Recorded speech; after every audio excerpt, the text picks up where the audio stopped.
Hello everyone, welcome back to my channel. Today we're going back to the kid at the back because there has been a new update for this game. New bad end, and I'm pretty sure new dialogue for some of this stuff.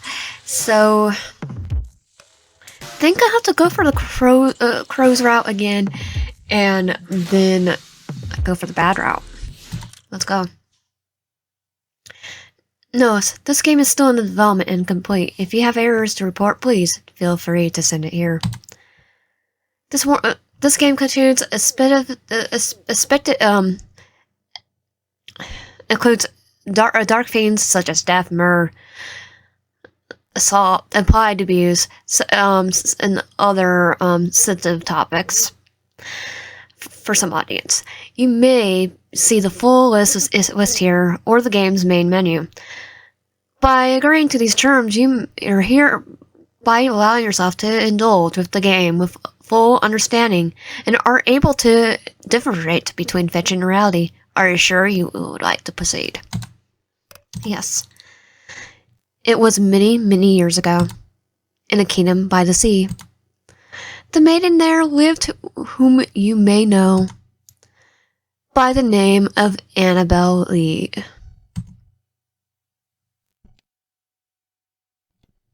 Day 1, the Beloved.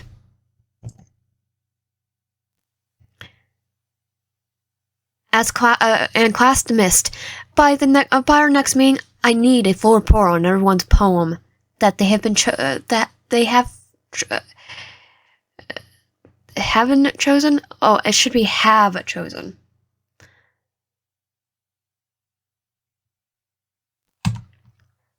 I will not accept one paragraph. I need 2 whole pages filled with words. Everyone got that? Sir, you just said words. Okay, I'll give you two whole pages with words. Actually, I'll be able to do this in a nutshell. Because I've written, what was it, 10, 15 pages before for class?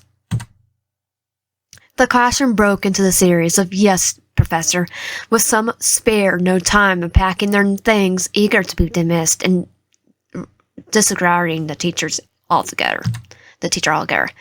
Your literature teacher packs up her own things and exits the classroom.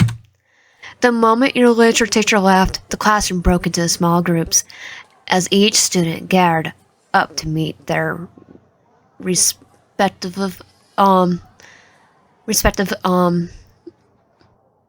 groups. Some engage in conversation while some spend no time exiting the classroom. A yawn escaped your lips. You turned your head and observed the clouds outside. The clouds are shaded in a dark gray. The sky, once blue colors, now turning the same lighter shade of gray. The looming threat of rain made you click your tongue in irritation. Just my luck. I didn't bother bringing an umbrella too. Standing up from your seat, you were about to grab your bag when you felt a tap on your shoulder. Turning around, you came face to face with a cobalt blue eyes. Her blonde hair shaped like swirls, with ends dyed in blue and pink, complementing her entire ensemble, even if it was just white bottom up that clearly looked too small for her. Hot pink jacket tied around her wrist and the skull's black skirt. Her hand, which you assume was the same one that tapped your shoulder, hung up in the air. She seemed unsure whether to continue or not, judge from the way her eyebrows flowed downward while biting her glossed lower lip. She turned slightly, her head not fixed on you, but rather whoever is behind her. You hear her whisper something under her breath, before eventually composing herself and turning her focus solely on you now. Hey, you're going to lunch with us, right?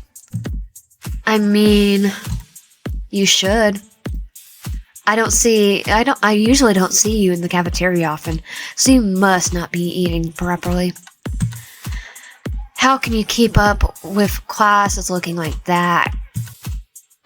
Excuse me? You take a step back, clutching the strap on your bag as you glare at the blonde woman before you.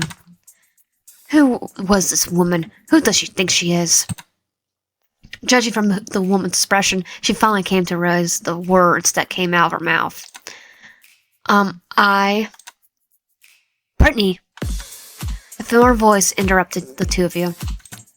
You turned your head where the voice was, and there stood no other than your old friend. That's really insensitive of you. Imagine someone else told you about how you look.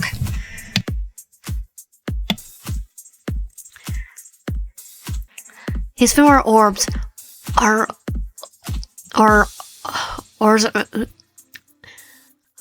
light blue, really replicating Laprius Azurinus, and his chocolate brown hair tied loosely in a low braid. Sun-kissed skin enchants with his handsome features, adored with a black, long-sleeved button-up and an indigo vest to add to his clean look. He's known as Dramo.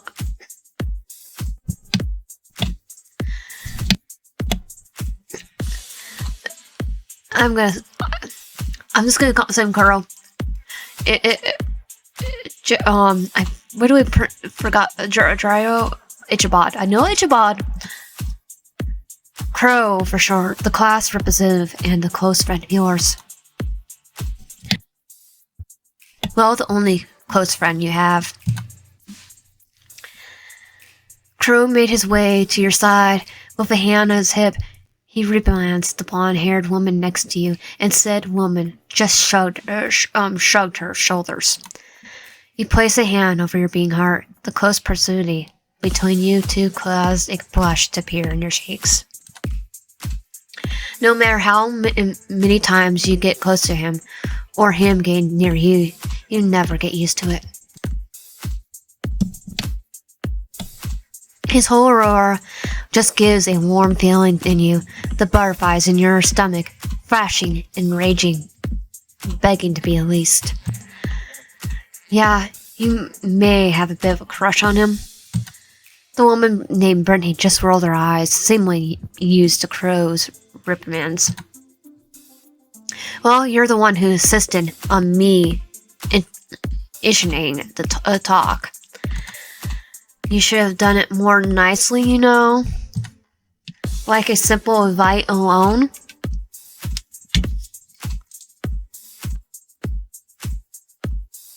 Crow gives you a small smile while handing out something to you. You looked down to see it. It's your ID. You dropped it, by the way. Your name? Did you wave? Your last name? Stark.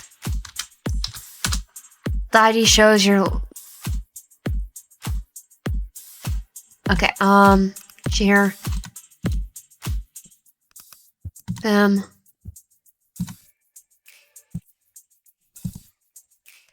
that doesn't seem right.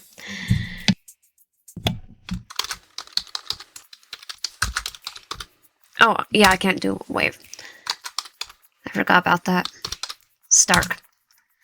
The ID, my ID shows my name, Digital Wave Stark, along with my pronouns.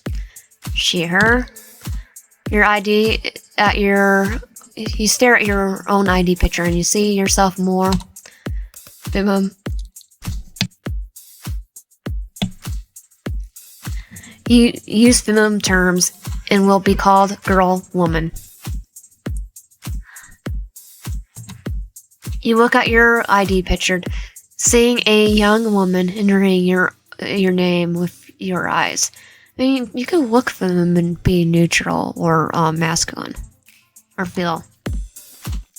Just a way of Stark pronounced she, her. Yes. Your fingers briefly brush against his.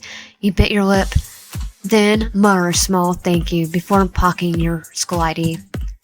Crow gives you a closed eye smile, returning his own thank you, then turns his attention back to towards Brittany. Following up behind Brittany are two more people. Oh, I think he got his eye. He changed a little bit. The sprite. The tallest of the three is a sporty-looking man, clad in green and yellow jersey with a number 10 spelled in front. His eyes are bright green, the color that reminds you of green apples. His skin is beautiful brown that nearly matches curly hair, with a stubble is nested on his chin, indicating his maturity. The second tallest is a man in purple hoodie. His eyes are sharp and slanted. With long lashes adorned with teal-colored orbs underneath. His hair is straight and styled into a hem cut, save for a short strand tied with a red ribbon, and a low ponytail blonde with the same shade of red behind him. He looks uninterested with what's going on at the very moment. And last but not least is the shortest of the three, maybe even the whole group as well. Her skin pale, her face dotted with few freckles. Then and there are rectangular-shaped frames shield away orange orbs. Her hair is short and loose like waves. She wears a black button-up under her orange vest and black skirt matching Brittany's. Damn, Britt, you're sure bad at socializing. Hey, Gio, seems like you have competition.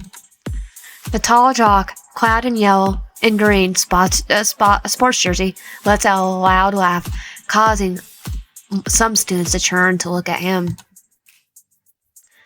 Brittany's face grew red from embarrassment. Gritting her teeth, she crossed her arms while tapping her foot on the ground. This only made the jock laugh even harder. Shut the hell up, Daryl. You're causing a scene. Also, if you were me, you would have done just as badly. That is, in fact, not true. I'm a lovable guy. Oh, yeah? And the two are you. You turn your head towards the other tall male in the hoodie. Sensing your gaze, he looks down at you, his eyes still in the hoodie pocket. His hand still in the hoodie pocket. A sudden chill went down your spine. You quickly avert your gaze away from the opposing male, and landing on the meek girl in orange white besides Brittany. She hasn't spoken since her arrival with the two males, but judging from how attached she is to Brittany, you're guessing she's closer to her than the rest of the group. She kind of reminds you of yourself when you're still new to the school with no one to talk to. Not until Crow befriended you, of course. Were you as clinging to Crow back then as she is to Brittany now? Probably not. Okay, probably. You do have a crush on him. So they're kind of rowdy bunch, huh? I hope you're not too overwhelmed. They sure are something. Look, Digitwave, you're still free not to join us for lunch if you're uncomfortable. Meeting new people is overwhelming.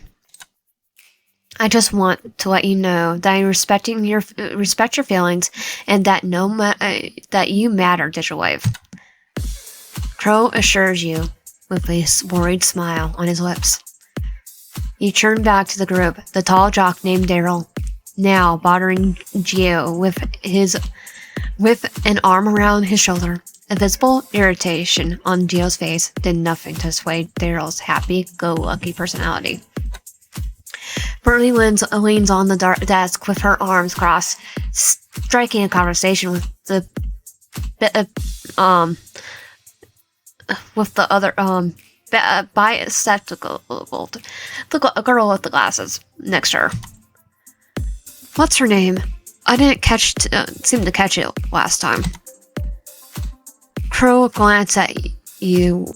You glanced at you where you point at. Oh, Jessie? You can call her Jess for short. She's best friends with Brittany. She's kind of reminds me of you back when we first met. Okay, we were shy and quiet. Only that you're cuter. Crow pinches your cheeks playfully, and you groan, but you mock annoyance is betrayed by the small smile that's formed on your lips. How time flies, huh? That's right, you got yourself acquainted with Crow in your sophomore year. Before you left for the city, your father emphasized the importance of having companions and establishing friendships, most especially in this college. Olympias University, the largest university in Giant City, is known for having the best facilities and the best education, where you're guaranteed to rise from the bottom to the top. Well, that's what the advertisers tell you. You tried to gain to know people during your first year, but no avail. No matter how much you tried to make friends, you just couldn't seem to bring yourself to talk to anyone, and you're just away. No one seemed to bother to even befriend you. Sure, you would talk with a few classmates for projects, but nothing goes beyond that. As if they're scared of you, or more like disgusted. You can never tell. The looks you receive from all have all been mixed signals, some bad, some out pity. That's until Crow came into the picture. Among everyone, Crow was the sole person who approached you with intention of friendship. You were wary of him at first. Why would someone want to befriend you out of nowhere? Your past experience caused you suspicion. He had a history with people who tried to earn your good graces because you were somehow beneficial to them. You thought Crow would be the same case, so you ignored him. But then he kept following you, trying to strike a conversation with you every now and then. You tried to dismiss him, ignore his presence as usual, but Crow was determined to break down your walls and kept insisting on tagging along until it annoyed you once. Just once. That is until it happened on the last day of your first semester in sophomore year. You fell victim to one of the school's biggest hidden flaws. If Crow wasn't there to stop them, you could not begin to imagine what might have happened to you. Thank goodness you're unharmed. He's so cute. You're concerned about me? How about you? You're the one who's hurt. Thinking back, he thought he was crazy and stupid, taking blow after blow until the perpetrators got bored and left the both of you. Well, that's the whole point, right? As long as you're not hurt, this is nothing. You're crazy, you know that? And he just laughs it off, wanting due to the bruises on his face. I never got your name, crazy person. It's Jero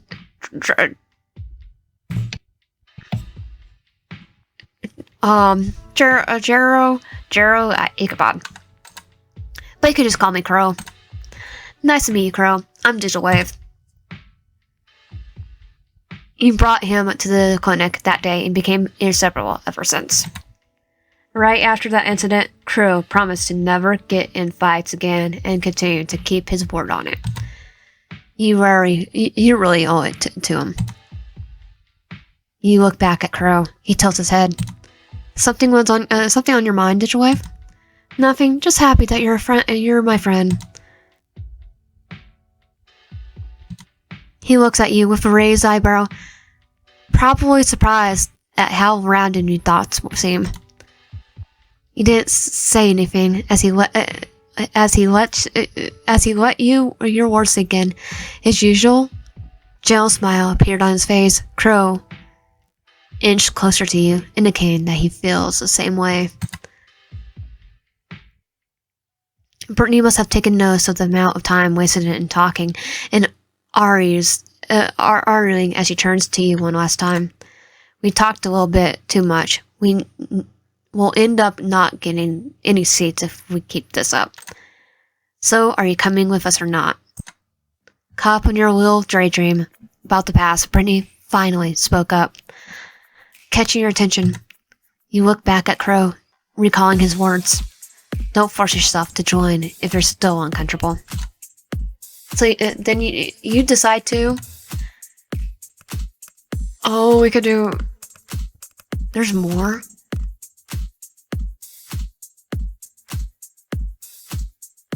I'm just gonna go with them. Brittany hummed a sound of content before turning her heel and heading towards the classroom exit, her three friends falling behind her. Crow looks back at you by the door, waiting for you. Cop, you raise your hand to meet his orbs once more. Your heartbeat quickens within your ribcage in response.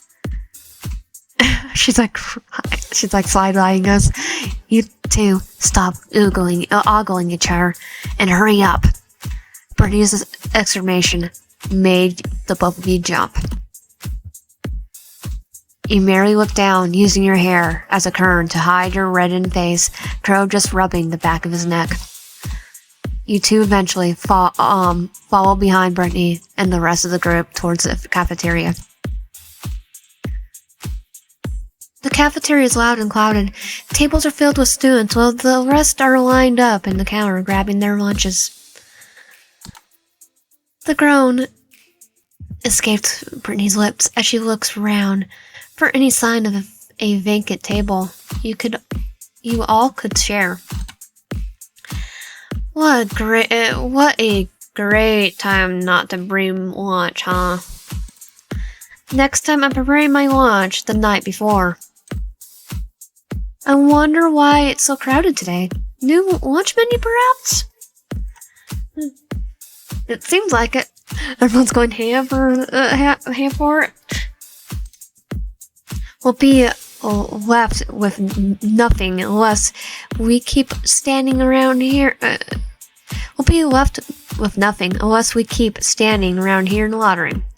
If we...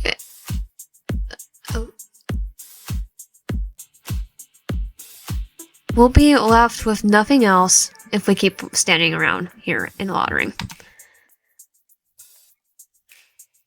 Hey, Gio. Daryl. Yes, what is it, your royal majesty? Daryl cooed with a teasing tone. Brittany rolled her eyes at his silly gesture. Could you two look for a vacant spot while the rest of us line up? Saves us the time that way. Sure. Yeah, sure, Britt. Let's go, Gio. Wrapping an arm around Gio's shoulder, while ignoring his obvious irritation from said male, the two walked away in hopes of looking for an unoccupied table. Marie then turns to you. Oh, right, Digital Life. I'm not sure if you have packed anything like those two did, but if you want to line up with us or go with them to find a table, make a choice. You decide that I'll buy lunch. I'll buy. Alright then. Daryl, Gio, go find us some seats while we line up. Daryl waved Brittany away, mouthing, I got it, before turning around with Gio, the jock's arm wrapped around his grumpy friend's shoulder, then missing the visible annoyance in Gio's face. Gio's like, I'm gonna kill everyone. Come on, Jess. Let's get in line. Yes, of course. You may go first, Britt. With haste, Jess tails behind Brittany. Let's go get in line as well before more people start piling up. We don't want to end up with the bad stuff, don't we, Digital Wave? You can say that again. You shrug her at the thought. Remember the leftovers from the school cafeteria. With a nod, you and Crow made it to line with the rest of the student body. While you're lining up, Crow turns his attention back to you. I'm glad you decided to come with us, Digital Wave. I know it may seem selfish of me to drag you along, but there are new friends now. I hope you don't mind.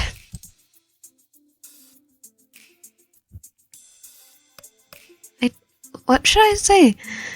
Doesn't want to say yeah. Say nothing. You said nothing but bit your lip. Your silence caused Crow to furrow his eyebrows, but he didn't utter a single word. Once everyone set their table, Once everyone got their food, Brittany turns her heels and walks towards where Daryl and Jiro were seated. Move your ass aside, Daryl. I'm sitting here. A loud gasp escaped Brittany's lips. Her mouth open in wide shock. The food on her tray is now plastered around her white uniform. Brittany! Oops, sorry about that. You should have watched where you're going there. Multiple footsteps come near. A trio of girls shown themselves before you. The tallest of the bunch, the red-haired one, places a hand over where her heart is and lets a mocking grasp at the mess. Wait, does she even have a heart? Brittany's eyes meet with the red-haired boy. Judging by the way Brittany's face twisted with rage, they seem to know each other. Britt, are you alright? We should get yourself cleaned. You butthole. This is my only clean uniform. How dare you? Oh, look at Miss Claire all fired up. Careful now there, sweetie. You get wrinkles. It's not like you're not ugly already. Oh, I thought that was Brittany right there. The mean girl coos at Brittany, with her two friends behind her laughing with her antics. You got a bad feeling about this. The entire cafeteria breaks into a few members and whispers, their attention now fixated on the group of girls. Some stopped eating, while some took out their phones, ready to film to whatever happens next. Crow tried to come in between them to stop the fight, but he wasn't fast enough. Splat. Next thing we know, another loud gasp was heard. A wide smile etched itself on Brittany's face. The mean girl's white uniform, now smeared with varieties of wet sauces and oils, matching Brittany's own dirty uniform.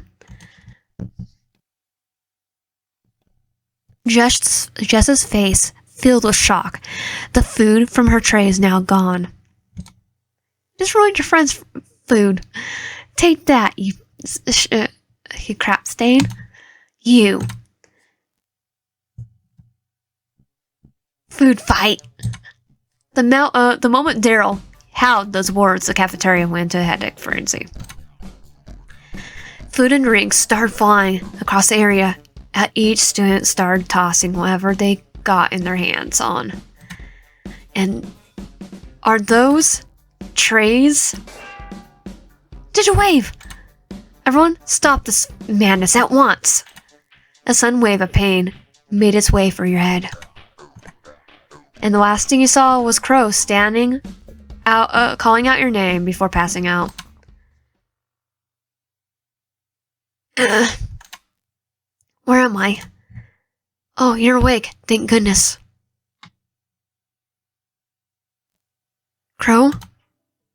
You tried to sit up, but a sudden shout of pain went through your head, stopping you. You reach out to touch where the H was coming from, but Crow stopped you by holding your wrist. Careful now, the nurse has already bandaged your head, but don't push yourself. Crow gently pushed you back down on the medical bed. He takes a lone stool and takes a seat next to you. What happened? Well, after Joel started that mess of a food fight, the principal was called in to stop it. Daryl got lucky enough to escape before he did. Gia was nowhere to be seen. And for Brittany, what about her? Well, it just helped her out to grab a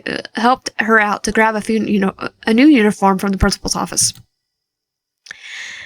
Then why does my head hurt so much? Someone threw a tray, and you were unfortunate enough to get hit by it. Like, it's a food fight, not fall out the middle of tray and smack people with it fight. Thankfully, I got out of there before things got... Thankfully, I got you out of there before things got ugly. Thanks, Crow. I owe you one. I'm always there for you, Digitwave. Never forget that. Anyway, it's around 1:45 in the afternoon right now. I should probably head to my next class. You should stay here until the nurse gets back. You'd be alright alone here, right? You trying to say no, but stop yourself before you could. Yes, you could go ahead. You sure? Yes, I'll be fine, Crow. You've done nothing for me today. You've done enough for me today. He gave him a small smile, but he did not return it. Crow squeezes your hand, quite hesitant to let you go. Eventually he loses the grip. He stands up from his chair and walks towards the exit. And before you could leave, he turns around and gave you one last smile, eventually closing the door and going out of the Fernie.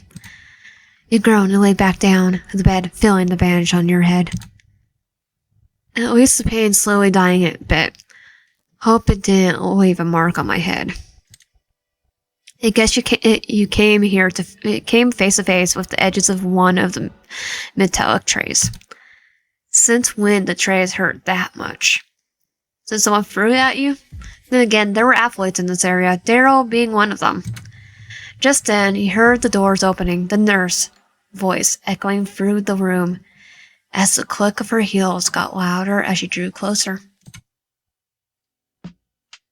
The school nurse entered, and following her was a tall student dressed in black. He seemed to be holding onto his left hand. You could see the red streak of blood overflowing. That looks bad. He sure had it worse than me. I wonder what happened. You should be thankful that he didn't cut a vein. How were you able to get past with a pocket knife in the first place? The nurse sighed.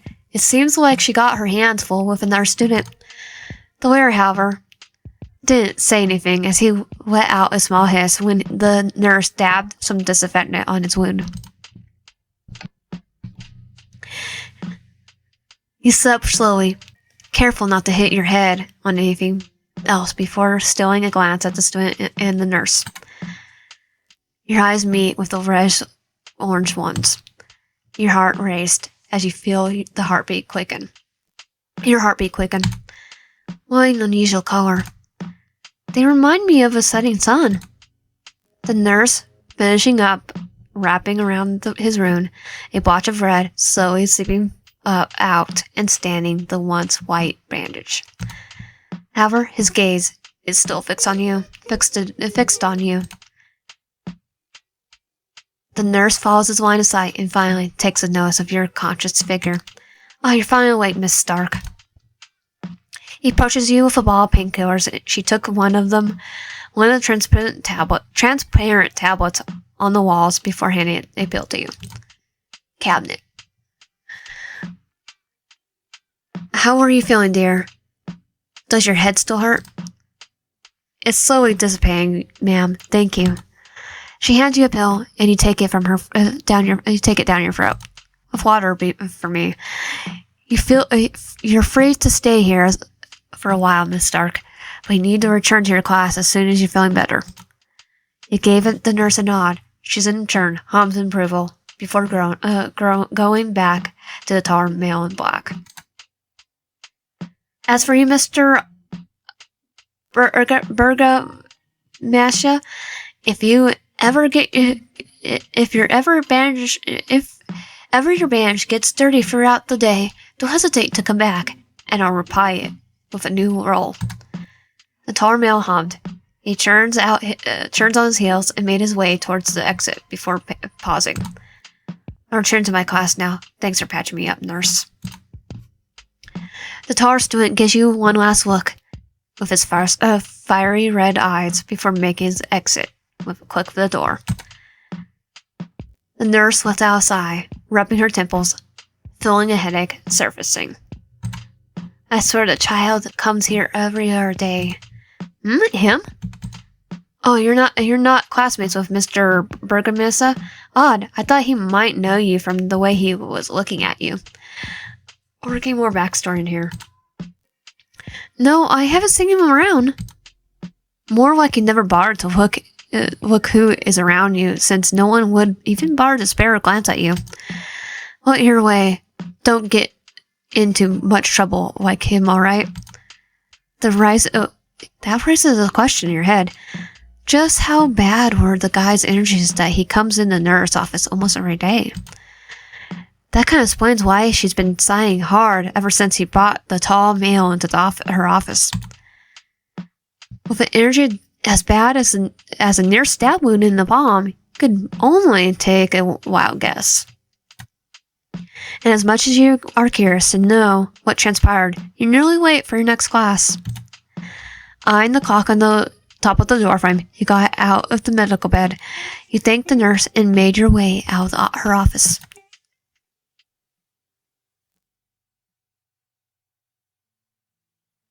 So I think I'm getting a cold because my ears are all stuffed up and my throat was kind of been acting weird. So if I don't get this the next day, I'm still gonna finish this one. But if I don't get this video the next day, sorry about that or the Eternal Glory. It is because I'm not feeling that well. Barely making it to the next class. And plus I do have videos already made that were smaller, so I could probably put those in. But we're making it to your next class. You slid the classroom door open, earning you a few looks from the students inside the room. Turning to the podium, you exhaled a breath you didn't realize you were holding when you realized your teacher was still absent. Fixing your composure, you scanned the room. A few insoles and shelves filled with brushes and bottles stained with acrylic paint guaranteed that you made it to the right class. You make your way to the seat. Once settled down, you groan, placing your elbow on the desk and resting your chin on top of your hands, waiting patiently for your professor to arrive. Though you couldn't help but notice the feel of someone staring at you.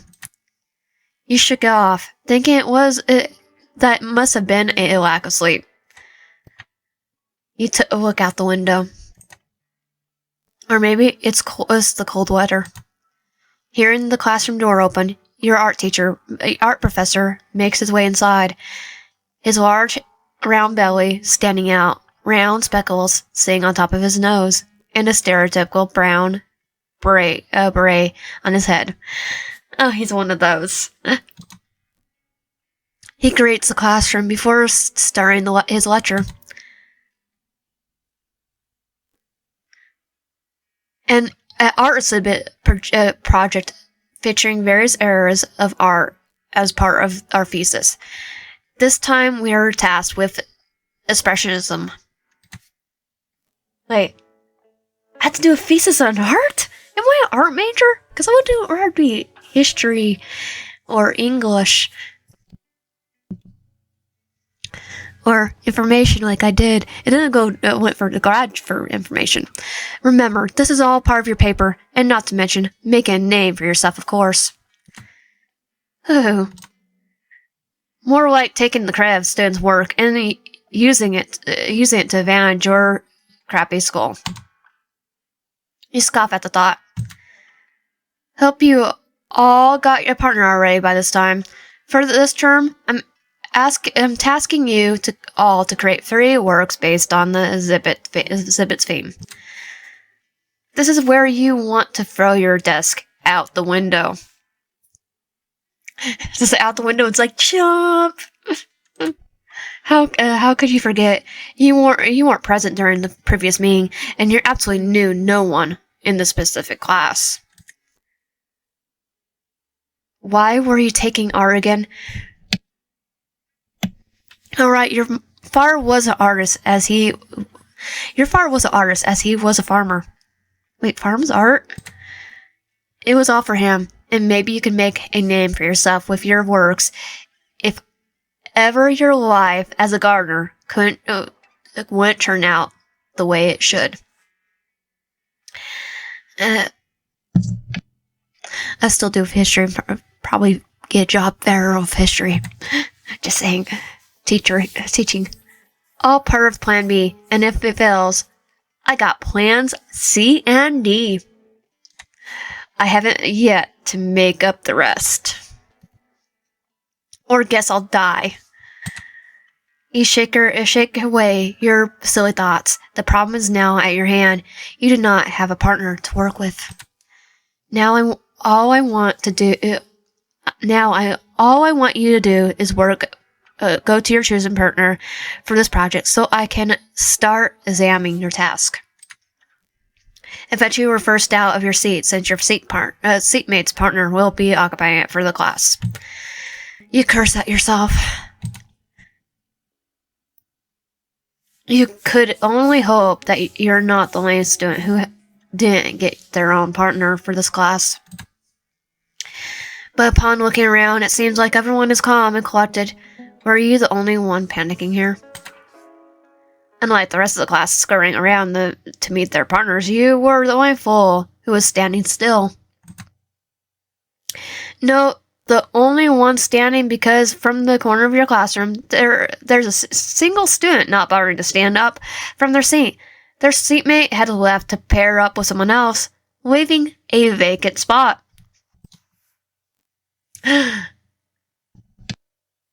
Yay! So, it's this guy in the clinic. I never knew he's in the same class as me. Is he not going to bar with his partner? Unless... Hey, you! He looks up from his desk and looks at you approaching form before you eventually stand next to him. It's you. Seems like you're a bit lost there. Do you have a partner? No. Well, just your luck then. Me neither. So, do you want to be partners? Sure, why not? He took the vacant seat right next to him, his books now tucked away, and on his desk now a pen and a piece of paper, seemingly ready to take notes. Hey, I never got to know your name. It's not quite important. Well, I should at least know what to call you instead of Green Streak Guy. He raised a brow at your silly nickname you gave him before slightly shaking his head. Sullivan Burger Manusa. But just call me Soul. Soul means sun or brightness, right? Your name kinda, yeah, I'm gonna say that. Soul nods, rubbing the back of his head. So you could say that. My mother gave me that name. It's a lovely name. I do know it's Spanish. Thanks. Well, I'm Digital Wave Stark. Since I'm nice to finally know your name, Soul. I know it because I live in Arizona. Soul nods with a smile, forming his lips, then turning his attention back to the professor. Free arts to showcase. No, it has to be one from some form of the specialism. Mediums are strictly traditional. Your professor then proceeds to give other pointers for your project before leaving you and the rest of the class for the day. Everyone in the classroom proceeds to talk with their partners, already brainstorming ideas on what they're going to showcase, and hopefully could get a higher grade. He turned to Sol, and he took out his own charcoal pencil and his sketch pad for the class. You got plans for our first display, Sol? Expressionism is about covering one's feelings, right? The easiest for now is the portrait. Let's use your face, for example. My face? He lets out a little chuckle. There, you're making a cute expression right now that can be considered as expressionism. Huh? Oh, but I have this bandage on my hand. Wouldn't that hinder the process? But I have this bandage on my face. Wouldn't that hinder the process? You recall the events that happened back in the cafeteria. I could simply ignore it. Or make something better out of it. Trust the process. He seems like he's already has an idea on what to do. And judging from the half-filled sketchbook of his, he's quite familiar with the concept of art. Me, however, I'm not that great at art. I'm sure you're fine. Everyone starts somewhere. Plus, I can't really judge you since I haven't seen your work before. Along with this damn energy on my hand. Alright, let's not stress the hand anymore. Well, prepare to be amazed. That's the spirit. With newfound determination from Sol's cheering, you took out your own sketch pad and charcoal pencil as you worked with his portrait. That's smeared all over because I'm left-handed. And I just drew stick figures. I could draw anime characters, but I totally just draw stick figures. While you're sketching up, you can't help but avert your eyes on his bandaged hand from time to time. Seems you're quite curious on what happened to me to this, huh?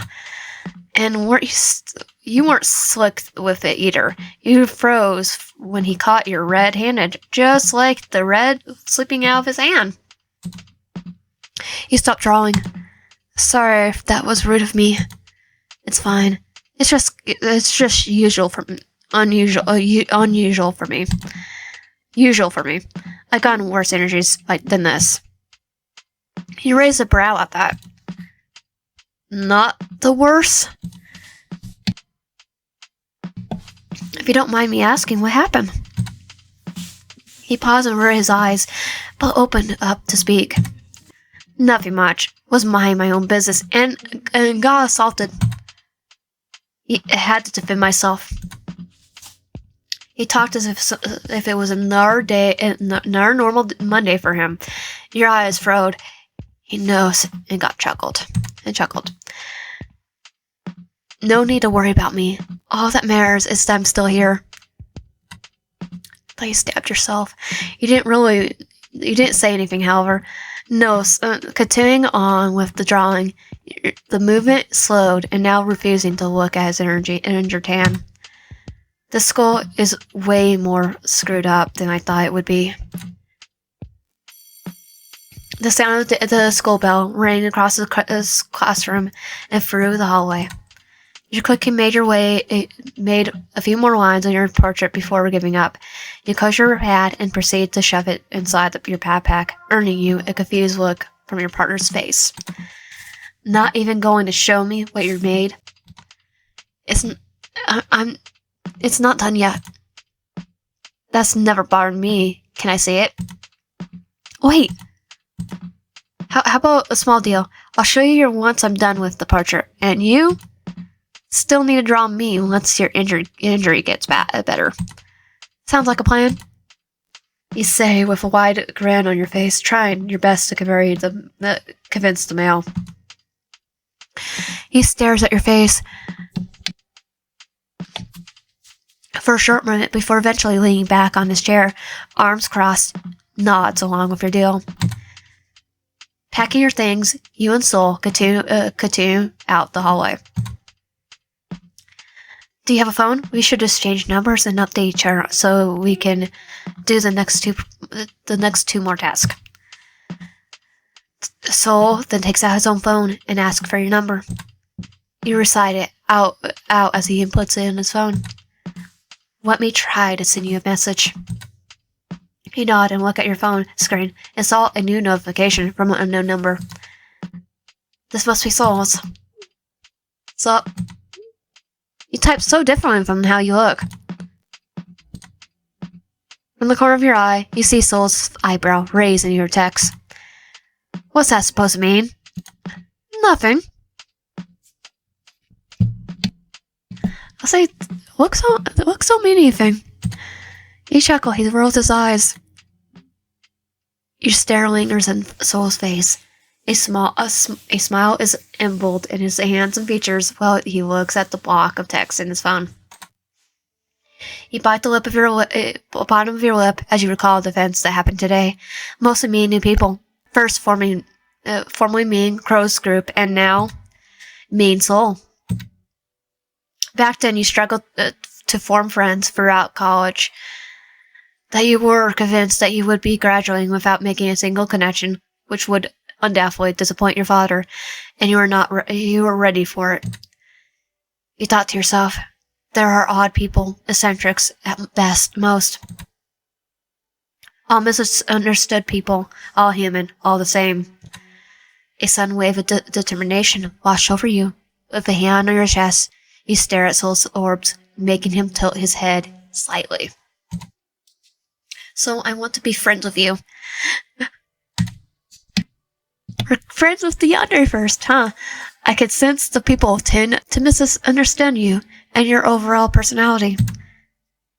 Soul is quiet, but his gaze remains on you, with a lingering curiosity. But what may be different? I want to know you. I want to understand you, Soul. If you let me. He blinks once, then twice, then chuckles. He puts a large hand on top of yours head, then ruffles your hair. Alright then, let's make the mark today as the start of a new wonderful friendship, Digital Wave Stark. You briefly push his hand off your head and nudge him on the shoulder, and he lets out a small laugh at your poor attempt. As to you, Soul Van Masia. Just Soul is fine, Digital Wave. Well, I need to get going. See you tomorrow. Huh? Oh, of course.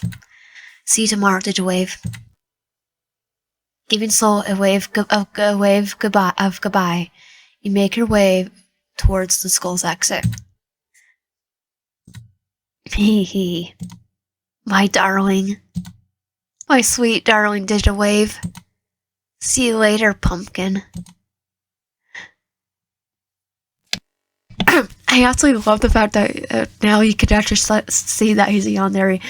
Now, they're just randomly finding out in day 2. As you walk through the hallway, your eyes caught on something on the nearby bulletin board. A poster was plastered on the large board. The Hallows Ball. Come joy the festive spirit of Hallows Eve. A Halloween party, huh? Seems promising.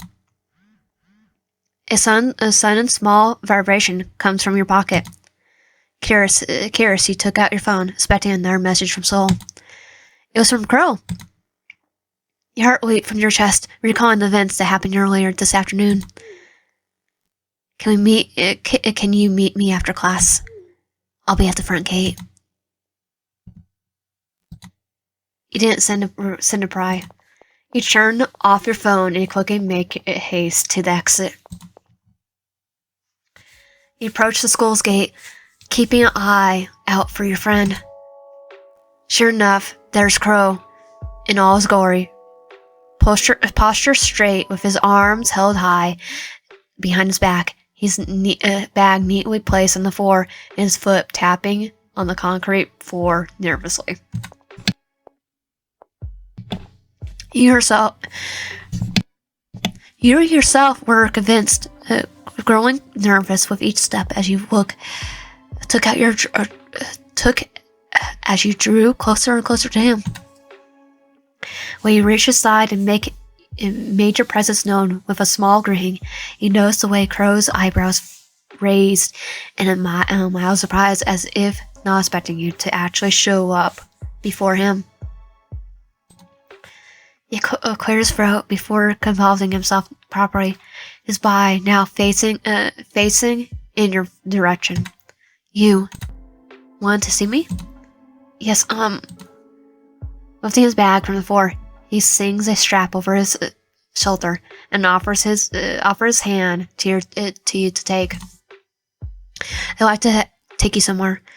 It's a bit near the park. I'll lead if you let me.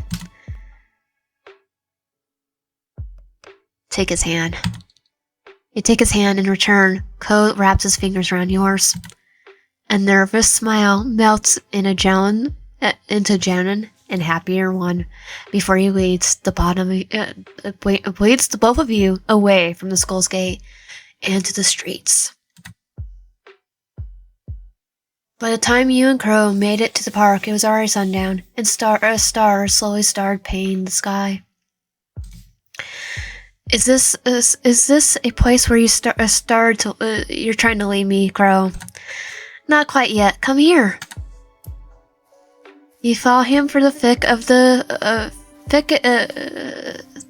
the thick bushes, surprised to see stony stars. Though a bit run down, it still seemed steady to step foot on. Looking up, you see the lead somewhere above. You and Crow make your way to the stormy stars, some red and orange leaves coloring the steps as you and him avoid a few puddles from the rain this morning. We're here. Come. It's straight to behold. A sight behold. Taking one last step, you see Crow's admiring whatever was beyond him. His smile was bright as his eyes tinkle like the stars above. Your eyes went wide in awe upon seeing the scenery before you. Replicane, the one Crow has on his face. Not once did you take into consideration the idea of sightseeing within the city. Everything was unfamiliar, intimidating even. You couldn't blame yourself for feeling so distressed about the idea of traveling, especially since you had no one else within the city to guide you. But gazing at the sea of lights that stretched out before you made you realize that you had been missing much of what the city has to offer. Looking further ahead, you take notice of the tall tower decorated with bright neon pink lights. A little bit to its right is a movie theater. Next to this mall, the row of other buildings with multicolored lights seeming endless. The more you scan the area, the more you see unfamiliar places that you didn't know existed. Your moment of silence, while admiring the city view, was interrupted by the sound of rustling glass. You turn around, find the source of the sound. Crow had made himself comfortable, laying on the ground under the old tree. You see his backpack laying on the trunk. You turn your back from the city and take a walk to where Crow lay, deciding to keep him company. His gaze on the starry sky shifting to you as you sit down beside him, and a hopeful smile grows on his face. Judging from your face, all light up. You like this place, huh? Care to join me? You accept his invitation. You give Crow a slight nod that brought joy to his eyes. You stretch a bit and lay on your back next to him, and your fingers barely touching. You and Crow look at the night sky. You observe how the stars twinkle as if the rain from the morning never happened. How did you manage to find this place? You tilt your head to look at him and give him a closed-eyed chuckle before he tickles his gaze. Tinkling gaze meets yours. I take it that you never heard of Lily's myth, have you, Dishwave? Lily's myth? Crow points out to the old tree that stood above you, then returns his gaze to the stars. They say that this tree that the humans came in contact with was blessed by the gods that guard this land. They say that this tree that the humans came in contact with was blessed by the gods of this land, that guard this land. The very same tree that used to bear multiple fruit. They say that they never rot and are free for anyone to take. You said used to. So that's a popular interpretation, says anyway. What are the other versions of the myth? Crow shrugs his shoulders. Moving his gaze from the sky back to the tree, he stares at it, as if trying to decipher something just by the mere look of it. There are other versions, yes, but some say the fruits are actually poisonous. Others say it's only meant for the gods and no human must take from it. At least they be cursed. That sounds quite gruesome. There's no wonder they would rather use a lighter version of the myth. Crows lets out a chuckle at your statement, nodding a bit as if agreeing with you. I guess that might be one of the reasons. Hey, Dishwave. He pauses before speaking again. You perk an eyebrow at him. Yeah? This seems like a silly question. No? Lay on me. So what do you say? Do you believe in gods? The question caught you by surprise. You never thought of Crow as a religious type.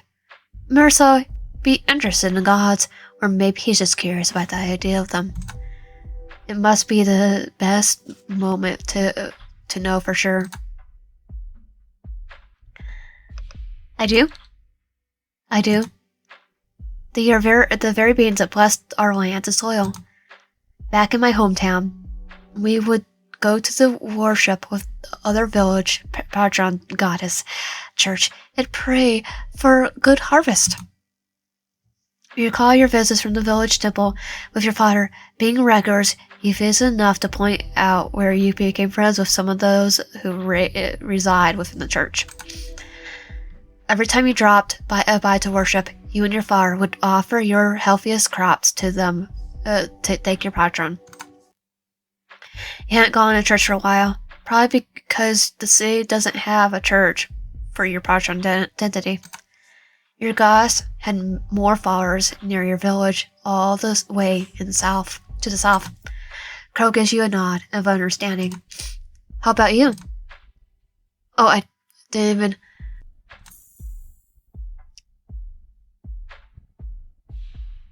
How about you? Do you believe in gods? You turned to Crow, repeating the last question he asked you earlier. He scanned your face, and your eyes, your nose, then your lips. His lingering gaze made you shrink back, your heart fluttering slightly. Crow seems to realize something to himself as he returns his attention to the stars above, sighing. I don't. The surprise you and Crow laughs at your visible shock and confusion. What? You don't think didn't think I'm a non-believer?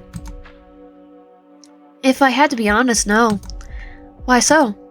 You kind of dress like a priest. Crow's eyes grew wide as he stroke out one of the loudest laughs he ever heard from him. He laughed so hard that he had to clench his stomach and wipe the tear-stained corners of his eyes. He was still chuckling when he unbuttons the first two studs of his black polo, revealing more of his collar to you. You quickly avert your eyes, finding the tree leaves to be very interesting at this moment as you feel a familiar heat rush from your cheeks. How's that?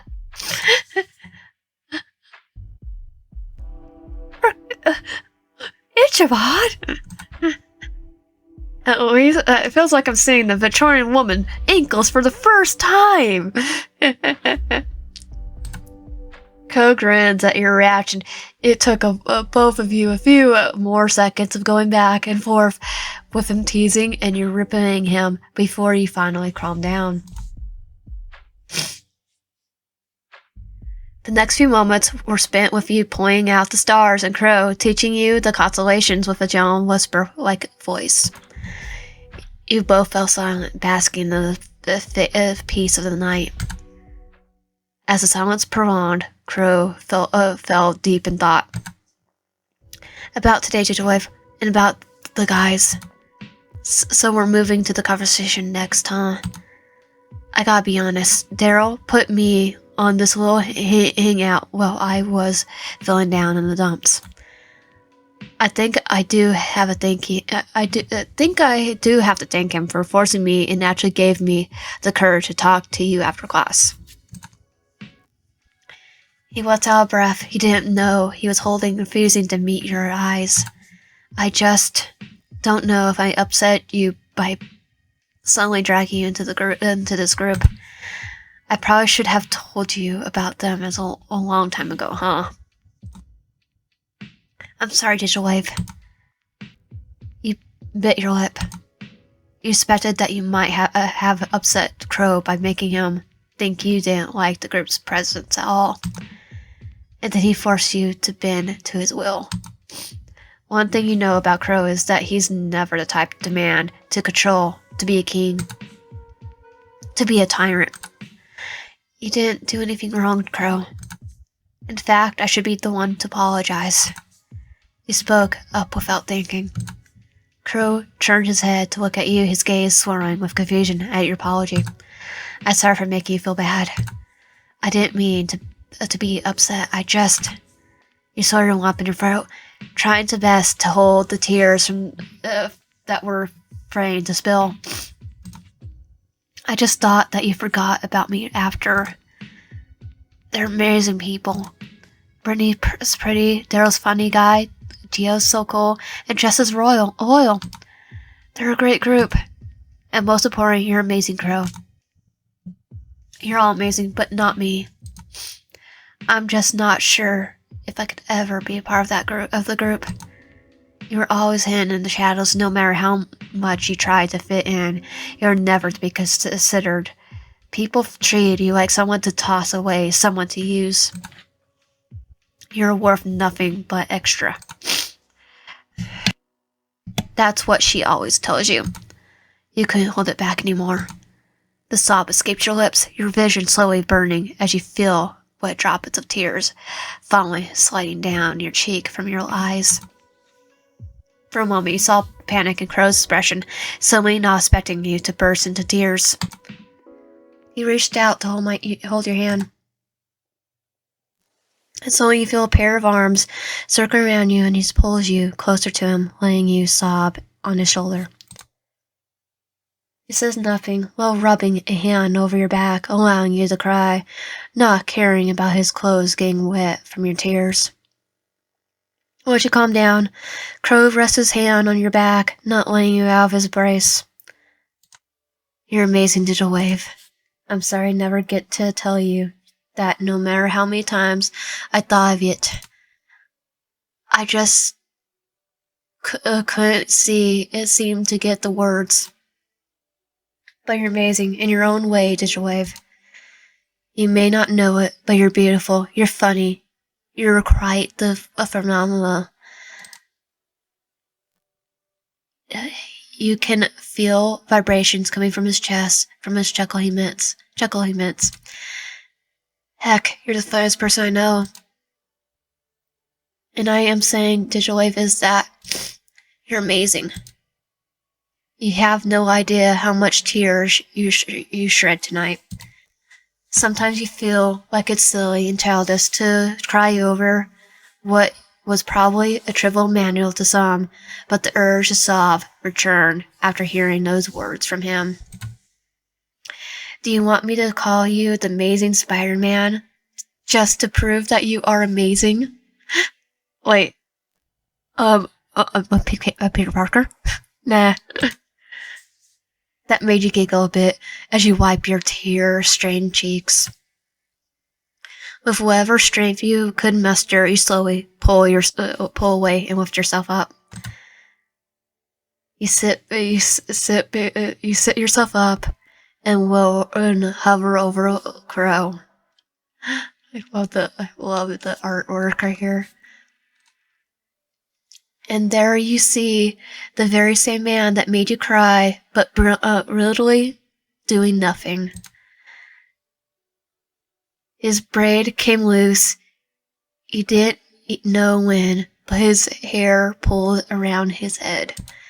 Crow stares up at you with serene eyes, remaining silent as a gentle smile plastered his face. There's nothing but moon illuminating his tender features, yet your vision, he seems to glow. He's absolutely beautiful. Oh, how you wish you could blame yourself everything on him. If you could tell him that he's the reason for all the unnecessary feelings swelling in your chest. You tell him exactly how good and bad it feels, the heartache and the butterflies fluttering about your stomach. You want to blame him, but you can't. Kiss him. You have no idea where you got the guts to do the thing he did next, but the feeling of his lips pressed on you made the butterflies rattle in your stomach, trying to burst out of their cage. Your heart beats fast, like you just ran a marathon, as you made the heat rush to your cheeks. Crow freezes against you, and for a moment there, you thought you've just made a huge mistake. You're prepared to pull away and apologize, but he makes a move you did not expect. A gentle grip that Crow had on the small of your back sweaters its way to the back of your head, fingers intertwined with your hair as he pressed you closer to him, returning your kiss with a favorite sense of desperation. His other hand holds your wrist in a tight embrace, not wanting to let go. Out of your own surprise, you break the kiss by pulling away slightly. Crow chases after you, leaning in close to capture your lips in a deeper and more passionate manner than before. You feel like putty in his embrace as he cups your cheeks with one hand, his lips needily asking for access to yours. In response, you shut your eyes tight and your arms come to wrap around his shoulders, granting his desire by tilting your head against his. The both of you lose all senses of the world as you fell deep into the sensations of your lips against each other. He eventually pulls away, a string of saliva connecting your lips to his own. Breathing breaths are heavy, matching yours, and you beheld his red face, hair messier than before. He tucks away a stray strand of hair behind your ear before rubbing your cheeks with his thumb. Crow scans your disfaved figure above him. You can see the way his eyes dilute the longer he keeps his gaze on yours. I see the hearts. I knew you were going stargazing. I knew we were going stargazing tonight, but I didn't expect a bright star to be just in front of me. Aw. He giggles his cheesy pickup line. God, I like you, little wife. I like you the first time I laid my eyes upon you. I couldn't tell you because I was scared that I might lose whatever we had in the moment, but I would lose you. But I couldn't bear to live a life without you. Crow, I like you too. I liked you ever since too. You chuckle in silly thoughts. You recall the way you've been doubting your feelings, his feelings. His eyes go wide, jaw falling slack as he tries to comprehend the words that came out of your lips. He blinks once before a smile as bright as a star above appears on his face. Is this a dream? I hope not.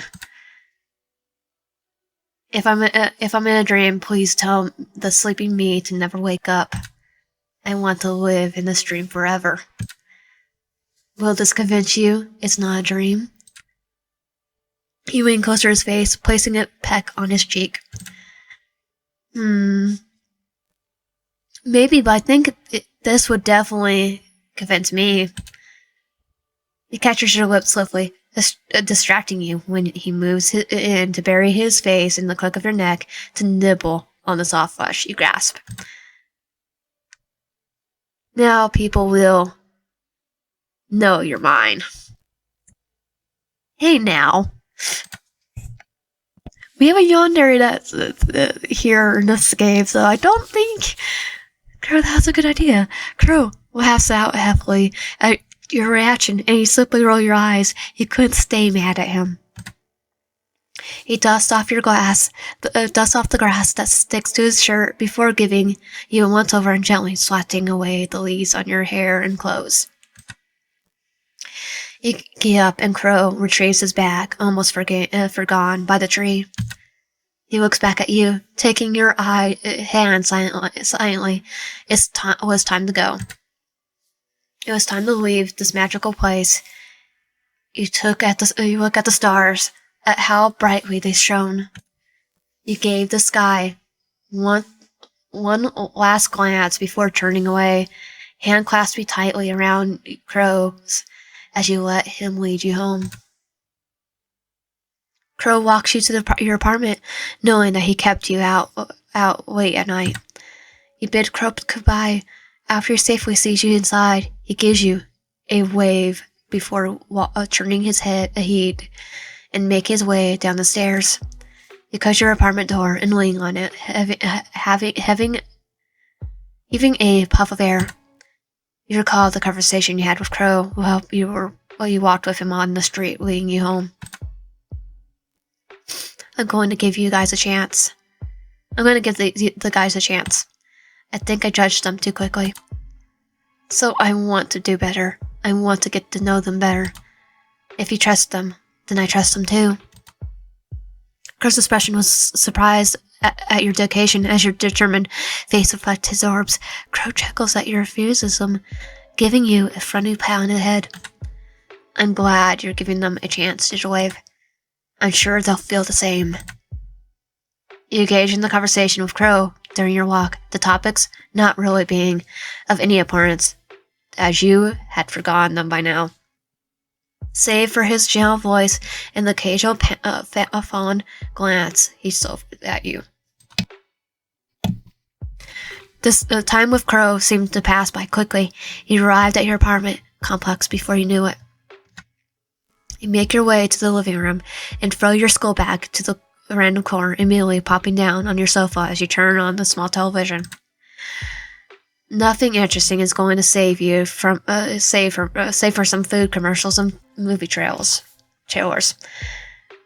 That pizza looks good. Maybe I should order something. Reaching for your pocket, you take out your phone, and you were about to dial the numbers on the television when a new notification bubble pops on your notification bar. It's from a group chat that you've never seen before. After scruzzing it, you realize it was Crow who added you in.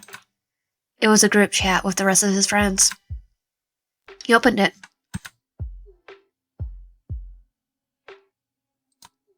Anyone want to go to the Halloween party this Friday? It's gonna be awesome. Aren't you all a bit too old for the costume parties? Is it required? You two are no fun at all. I won't go if it's not a school requirement. Much less a waste of my time. Is it? No, it isn't. But it'll be a great and fun experience for all of us. I mean, we should loosen up a bit, you know. I agree with Crow. Count me in. Pass. I got more important things to do than that party. Now, if you excuse me, I'm doing my leftover task for tonight. Gio has gone offline. Jeez, I stick in the mud as usual. How about you, Digital Wave? Me? You join? It'll be fun. You were honestly surprised that someone remembered you. Checking your calendar through the phone, you didn't seem to have any plans in your future, or plans at all. You seem to be you like to just spend your time in your apartment alone. I mean, sure. That's great to hear. Crow seems so happy about it, you giggled. This also reminds you of something. Or rather, someone. Opening their chat, you type in Soul's newly added contact and send him a message by sending the image of the same poster Daryl sent. A Halloween party? Hosted by the school? Yeah. I'm not quite into parties. Oh, it was just well, that's alright. Just asking, that's all. Soul's typing. Wait.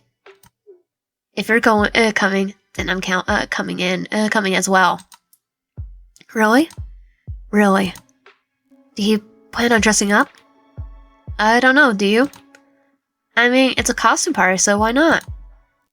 I'll try to think of something then. You swear you could feel the smile behind those words. With a quick word of goodbye, you set your phone down where you heard your doorbell. That must be the food delivery. Afterwards, you ate your dinner and prepared yourself for bed. You thought about the events that happened today, me and the group, me and Soul, and most especially your little hangout with Crow. Each and every moment is a special occasion on its own. Laying out a big yawn as you stretch your body, you turn to your laundry, slowly piling up and scratch your head. We'll probably do laundry tomorrow.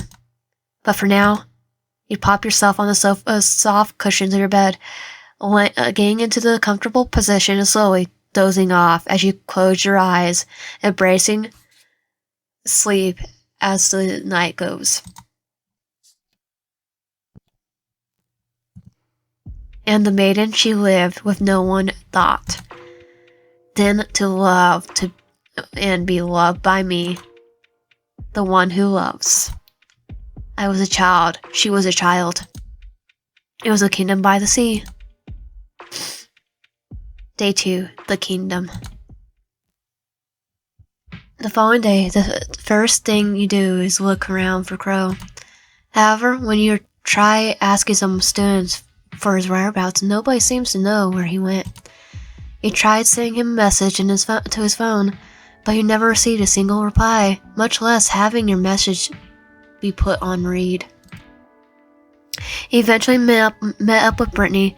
She seems to be one of the few people closest to Crow, so it's best to talk about him with her.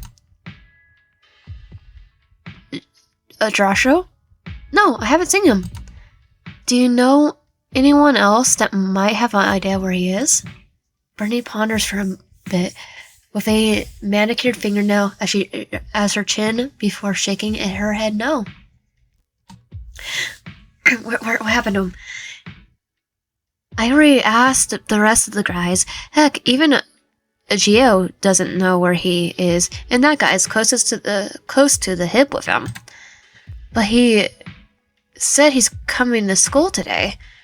Don't tell me he ditched the last minute. Bullcrap. He would always send me or anyone in the group a text whenever something came up. Heck, knowing that guy, he most probably sent you a text first. You deflated. Brittany gives you a worried look, trying to think of something else that could possibly help you. Maybe you should try checking the consul's office? Taking her advice, you thank her and proceed to leave the classroom she was in. You did as Brittany suggested, but much to your dismay and frustration, not a single one in the console knows where Crow is. Classes eventually start, but you didn't attend. Too determined to find where Crow could have possibly been, you rack your brains as you walk all over the school grounds. You were probably too angry to realize that you made it all the way to the gardens, the place where you usually work. You scratch your head from frustration. Taking out your phone, you decide to give him his number a ring. It was still dead silent. You decide to walk deeper into the gardens. Until eventually you meet up with a familiar chain fence, indicating the school's campus borders barricading you from the forest just beyond it. You ring Cole's number one last time. Ring, ring. It rang a few minutes. It rang a few more minutes before cutting off. You check your phone, thinking he somehow finally picked up, but was met with a disappointing notification that was out of service. You try one last time. There's a faint ring in the distance, but it's not within the gardens. It's coming from outside. Did he get lost? But how? As far as I know, this place is all boarded up. Putting your phone in your pocket, you look up and stare at the metal edges of the fence, showing your eyes from the sunlight hitting your face. You bit your lip. You could climb up, but if you fall, you probably have a sprain if you're not careful enough. Without wasting any more time, you start climbing the chain fence, your fingers shaking from anxiety at the opposing height upon reaching the edge. Going over this other side, you slowly make your way down, still keeping tight hold on the fence. Whoa! What?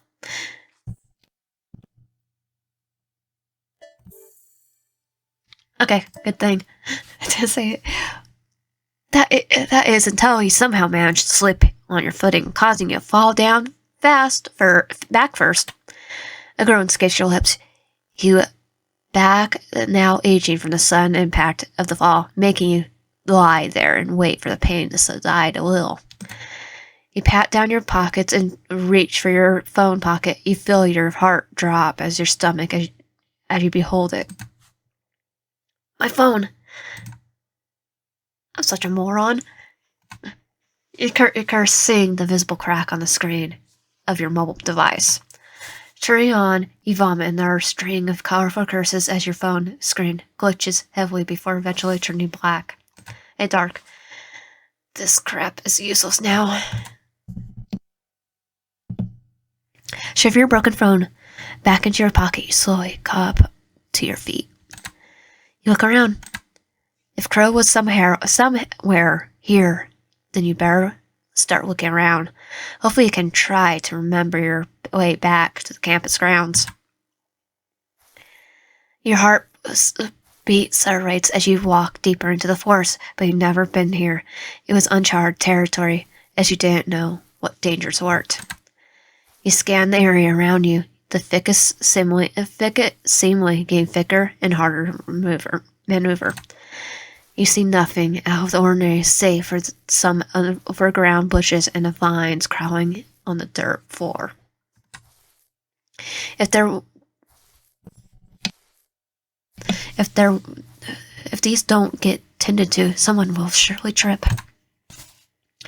You're about to give up your search when you notice something in the corner of your eye. The first shade of Crow's indigo vest torn to pieces. You feel your heart drop. The air sun feels suffocating.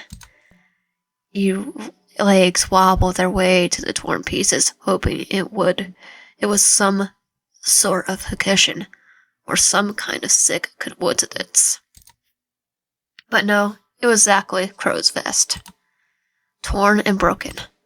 You search around the area one last time, eyes keener than before, hoping that this might have been some kind of prank someone pulled on you. Until your eyes land on a strange and broken shed. Uh-oh. Clenching to the torn fabric close to your chest, you hastily make your way to the shed. The thoughts of Crow evade your mind as you ignore all the warnings waving to your face.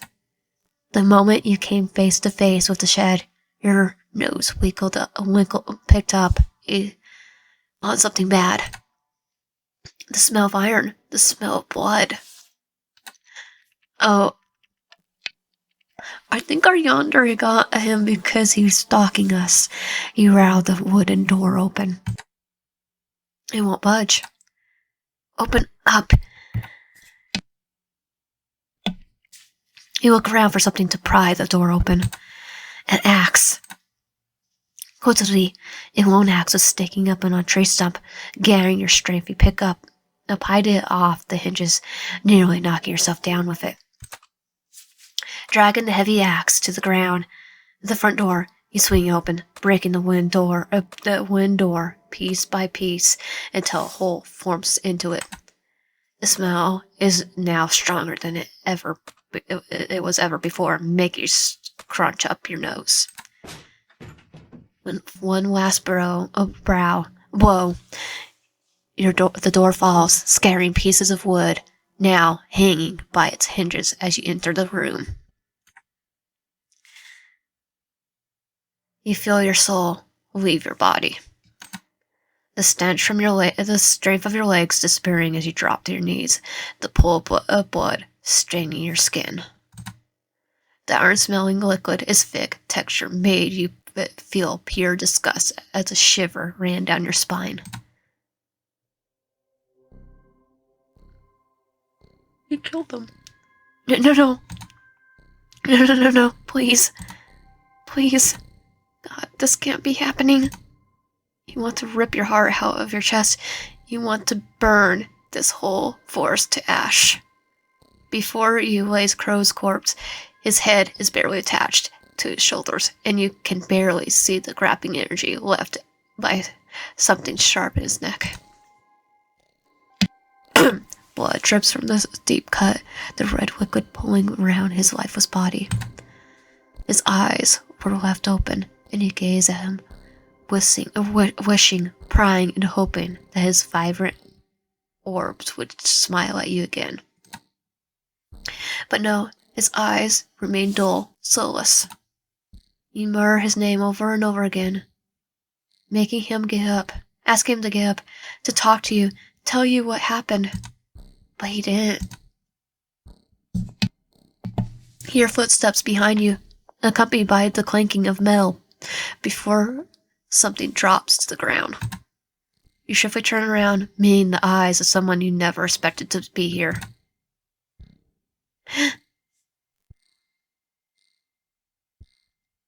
A pair of fiery red orbs grew wide, like saucers, as their owner beholds your slumped, blood-stained figure. His gaze reveals a mix of surprise, dread, and panic. Digital wave? No, you shouldn't be here. You need to leave. You please fell on deaf ears. Instead, you stare at the bloody hand axe that he dropped. His equally bloody hand in the dark shirt, wet with red liquid. He reeks of blood. He killed him. He killed Crow. You killed him. Didn't you, Soul? Soul bits his tongue, refusing to answer your questions as he stays quiet. You could see the way his jaw clenches, his expression now filled with rage. He was going to take you away from me. I only done something I wish I should have done years ago. So you not even going to deny it? I would never lie to you, Digital Wave. But why? Why did you do this? Because I love you, Digital Wave. And I'm not letting that butthole take you away from me. You're mine and mine alone. You're taken aback by his declaration of love towards you. It left a disgusting taste in your mouth. How dare he taint the word love? How dare he throw it around like it's an object? You monster! What? You lunge at him, aiming for his neck, and push him down the dirt ground. He claws at your hands, not expecting your sudden strength, as you unbuckle his choker and pull on the strap, using it to choke him. You mean nothing to me. I don't even know you. You love me. I loved him. He was everything to me. He was my savior, my first love, my everything. But what do you know about me? You must pay for what you've done. Soul couldn't muster a single word as you kept pulling on the strap around his neck. Your vision fills with red as your desire to take revenge overwhelms you. The strength in his hands weakened as Soul loses air. And as soon as you felt something sharp, something painful, you look down, expecting to see you successful revenge for your classmate's soul's face, but the light remains in his eyes. Instead, it's filled with horror. You cough. Blood seeps through your lips. You look further down and see a sharp blade through your chest. The object swiftly disappears after someone pulls it out of your body. Blood slowly gushing out of your wound. You feel someone push you down. A pair of hands move your body. You couldn't care less as you stare at the dusty ceiling of the worn-out shed, your vision slowly darkening. From the corner of your eyes, you can make out the blurry figure of the man you come to befriend the day before. A few droplets of something wet spatter your cheek. He's crying. Did you wait? Stay. No. Please. No, please. Stay with me.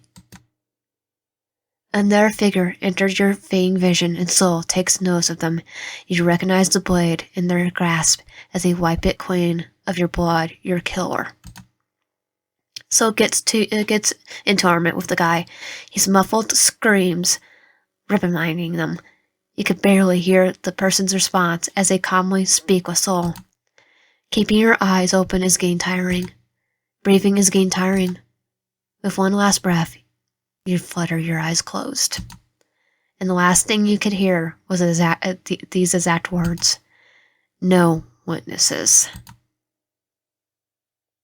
They add in no witnesses. So I think that was the new bad end. So if you like my content, please subscribe, like the video, help out, and comment down below. I'll see you guys next time. And I'll try to do the rewrites of every other route. So stay tuned.